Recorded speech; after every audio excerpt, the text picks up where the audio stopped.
Olá, amigos do canal Espiritualidade. O que nós sentimos em relação aos nossos inimigos diz muito sobre a nossa verdadeira condição espiritual. Quando nós somos feridos, magoados ou nos sentimos prejudicados por alguém, o sentimento que nós nutrimos por essas pessoas, o que nós desejamos por elas, revela muito, de fato, quem nós somos. Se nós não somos capazes de nos compadecer, se não somos capazes de nos sensibilizar com a dor, com o sofrimento dessas pessoas, isso indica que nós ainda estamos num estágio espiritual bastante inferior. Estamos ainda atrasados em nossa caminhada evolutiva.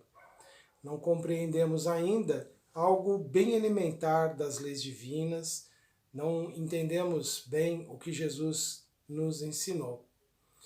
Certa vez Jesus disse que deveríamos amar os nossos inimigos, apesar de nos aborrecerem, apesar de nos perseguirem. Que deveríamos ter compaixão para com essas pessoas. Não aquela compaixão fingida, dissimulada, não aquele sentimento de supostamente sermos ali ou transparecermos uma superioridade, mas realmente nos sentirmos sensibilizados pelas dores e sofrimentos que essas pessoas possam enfrentar. Muitas vezes nós queremos que a justiça divina siga as nossas determinações. Desejamos que a dor, o sofrimento atinja a vida dessas pessoas. Isso revela o quão limitada é a nossa visão da vida espiritual e o quanto nós ainda precisamos aprender sobre essa vida, sobre as leis divinas. Se nós não somos capazes de amar além das pessoas que nos amam e nos beneficiam, significa que o egoísmo ainda predomina em nós, que nós ainda estabelecemos com as pessoas apenas relações de troca, apenas estamos sendo recíprocos, sendo amigos e benevolentes apenas com as pessoas que são amigas e benevolentes. Se realmente quisermos evoluir, se realmente quisermos crescer espiritualmente, necessitamos desenvolver essa virtude de nos tornarmos capazes de amar aqueles que nos ferem e nos magoam. E aqui vai o entendimento necessário sobre o que é amar um inimigo. Não significará necessariamente que nós vamos dar a eles a mesma confiança, os mesmos votos de confiança que damos aos amigos. Não significa que amar o inimigo devamos estar ali à disposição de todas as ações que eles possam nos prejudicar. Amar o inimigo não significa que nós vamos nos tornar uma vítima passiva em suas mãos. Amar o inimigo é termos uma boa vontade para com ele. É nós entendermos que ele errou assim como nós erramos muitas vezes e que assim como nós necessitamos sempre de oportunidades de recomeçar, eles também necessitarão um dia para poderem se recuperarem e repararem os seus erros diante de nós. Amar o inimigo é, sobretudo, não desejar o mal a eles. E também não camuflar esse sentimento, esse desejo pela punição que eles venham a receber, camuflado de desejo de justiça. Afinal de contas, nós podemos estar equivocados a respeito do mal que eles nos fizeram. Acabamos muitas vezes imaginando que as pessoas são más, mas na verdade elas não foram necessariamente mal intencionadas ao agir contra nós. E há muitas circunstâncias da vida que nós não conseguimos saber precisamente se a pessoa agiu por maldade ou não, ou se foram ali circunstâncias que ela não tinha como evitar. Daí a importância de não guardarmos o ressentimento, não guardarmos mágoa, não guardarmos em relação a essa pessoa nenhum sentimento contrário à caridade. É bem difícil, eu sei, também aprendo ao longo da vida essa arte sublime de perdoar os que nos ofendem, os que nos magoam. E é algo que nós precisamos vencer as nossas imperfeições, vencer a forma estreita, limitada com que nós julgamos o ser humano. Talvez nos ajude nesse processo de recuperação ou de superação desses sentimentos antagônicos, nós reconhecermos e lembrarmos que todos nós somos espíritos em evolução. Nós e os nossos inimigos. Nós e os nossos inimigos cometemos erros, mas também acertos. Reconhecer o valor dessas pessoas também é um caminho para a superação desses sentimentos que nos afastam, que nos distanciam delas. Termos para com essas pessoas o respeito devido, não atribuindo a elas erros e falhas imaginárias nossas. Muitas vezes nós tendemos a amplificar pequenos defeitos nas pessoas que nos magoaram. Nós ignoramos todas as outras qualidades que essas pessoas possam ter.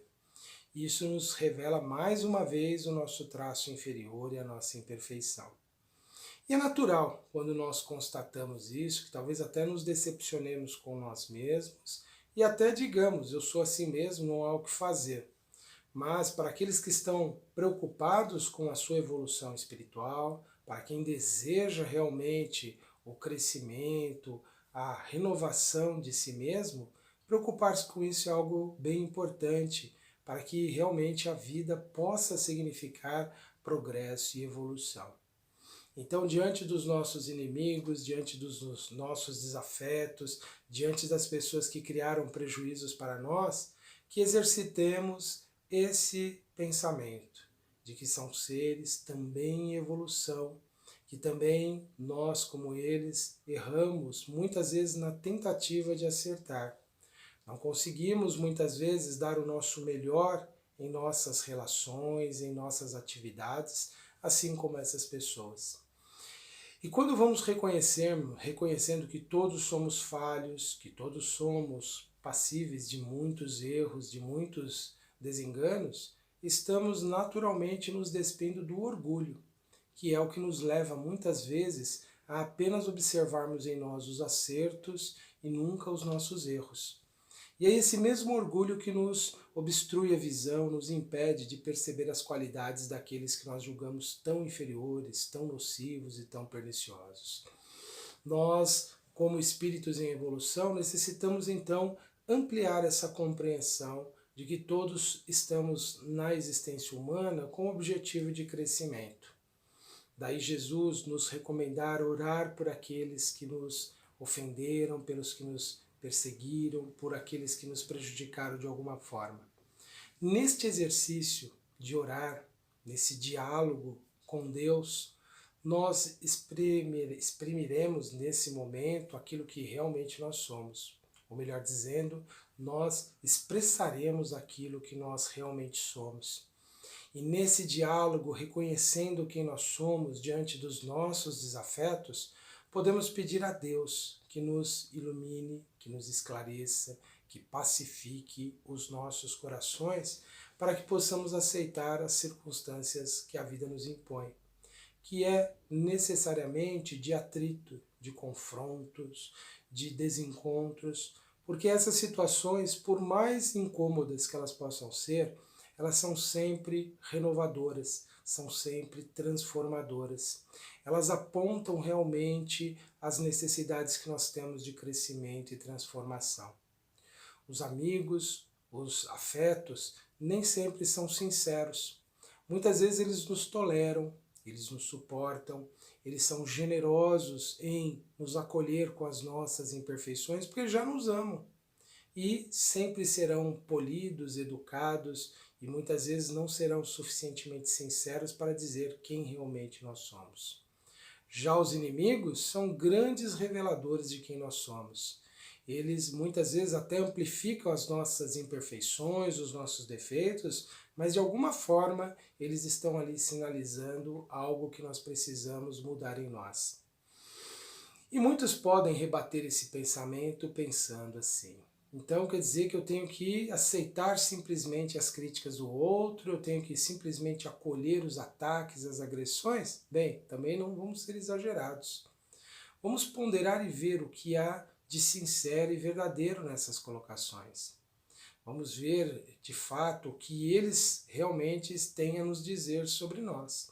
Vamos perceber que eles também amplificaram muitos dos nossos defeitos. Mas por quê? Porque estão ocupando a mesma posição que nós ocupamos em relação à vida deles, de amplificadores de imperfeições, que apenas identificamos ali apenas o aspecto negativo dessas personalidades. E eles são para nós aquilo que também muitas vezes nós somos para eles. Daí a importância de, diante dos nossos inimigos, exercitarmos a humildade, que não tem nada a ver com subserviência ou estar ali nos entregando às suas ações infelizes. Mas diante de um inimigo, reconhecer alguém tão importante para Deus quanto nós mesmos somos. Esse pensamento também é fortalecedor em nós dessa disposição de superar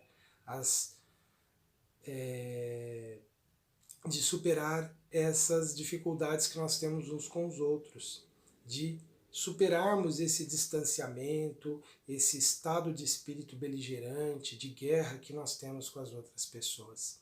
Reconhecer que essas pessoas são igualmente filhas de Deus e são alvos do seu amor e da sua solicitude, assim como os filhos de um mesmo pai ou de uma mesma mãe. Apesar das suas diferenças, apesar dos seus diferentes erros, todos são alvos da mesma solicitude. Essa conduta, para muitas pessoas, né, passa como sendo um sinal de fraqueza, de se tornar indefeso, de não estar ali cuidando de si mesmo ou amando a si mesmo. Amar a si mesmo não significa que precisamos estar em conflito com o mundo ou com as outras pessoas. Amor a si próprio é algo diferente de estar num estado de permanente conflito, se debatendo e se degladiando com as outras pessoas. Amar a si mesmo é, por exemplo, nos libertarmos dessa carga tão pesada que são os ressentimentos, que são as mágoas, que são os desejos de vingança. Observe-se nos momentos em que você já desejou a vingança, se você pode, naquele momento, se considerar infeliz. Observe-se profundamente nos momentos em que você está ali recordando mágoas, tristezas e levantando todos aqueles sentimentos perturbadores que você sente quando lembra dessa pessoa. Verifique você mesmo se esse é um estado de alguém que se ama, estar cultivando isso permanentemente dentro de si. Por isso que o perdão é um benefício libertador, principalmente para aquele que perdoa, principalmente para aquele que se liberta de tanta raiva, de tanto ressentimento. Daí, estarmos verdadeiramente amando a nós mesmos significa perdoar o outro, dar ao outro a liberdade do nosso pensamento, que não mais o perseguirá com recriminações, com condenações, com ressentimentos. Muitas vezes é difícil superarmos essas ligações profundas com esses desafetos, porque nós nos conectamos mentalmente a muitos pensamentos perturbadores, inclusive desses nossos desafetos e de espíritos que compartilham desses mesmos sentimentos de raiva, de ressentimento, de ódio. Nós sabemos que todos os habitantes do planeta estão profundamente conectados pelas suas mentes, por laços invisíveis em que os pensamentos de um alimentam as disposições de outro. Imaginem quantas mágoas, quantos ressentimentos circulam por essa grande rede de pensamentos que envolve o planeta, por esse grande circuito que se autoalimenta com o pensamento de milhões de seres que vibram na mesma intensidade, com os mesmos propósitos de vingança, de ódio, de ressentimento.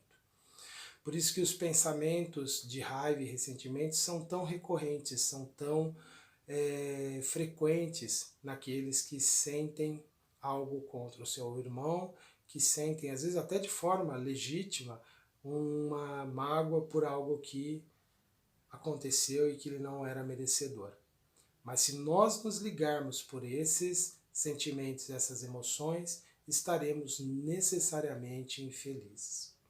Convido então a todos neste instante para a elevação do nosso pensamento a Deus, a fonte eterna de todo amor e toda sabedoria, pedindo ao Pai que nos dê a força necessária para superarmos em nós as mágoas, os ressentimentos e as tristezas que carregamos, Senhor, por conta dos males que recebemos dos nossos irmãos.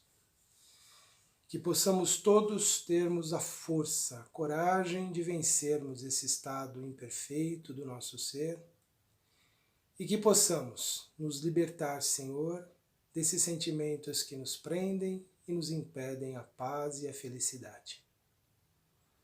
Que neste momento, Senhor, possamos trazer à nossa tela mental a figura daqueles que acreditamos ser nossos inimigos ou nossos adversários, ou mesmo acreditando que são nossos ofensores, ainda que em pequenas ações.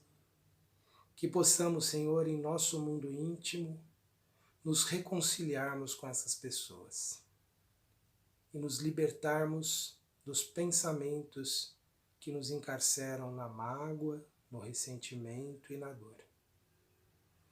Pedimos, Senhor, que possamos nos sentir revestidos por essa paz, por essa harmonia, pela tranquilidade, Senhor, de vivermos no mundo sem nenhum sentimento antagônico, sem nenhum sentimento contrário à fraternidade. Que tenhamos, Senhor, a paz de espírito, a confiança de saber que a vossa sabedoria sempre nos endereçará boas situações para o nosso crescimento. E que cabe a nós a libertação, o desejo intenso de vivermos em paz em nosso mundo íntimo com todas as pessoas que conhecemos. Que o Senhor possa abençoar a cada uma delas, trazendo paz às suas vidas, renovação às suas mentes, e que eles possam se encontrar, Senhor, renovados e libertos também de qualquer sentimento contrário a nós. Abençoa, Senhor, a todos os que lutam diariamente por encontrar a paz e o equilíbrio. E envolve aqueles nossos irmãos, tão perturbados, confundidos pelos desejos de vingança, pelo ódio e pelo ressentimento. Que todos eles, Senhor, possam encontrar a paz e a renovação. Que assim seja. Bem, meus amigos, estas foram as nossas considerações para este momento. Convido a todos a continuarem com a nossa programação aqui no canal Em Espiritualidade, conhecendo os outros programas e ajudando na sua divulgação. Curtam os programas, curtam o canal e até uma próxima. Um abraço a todos.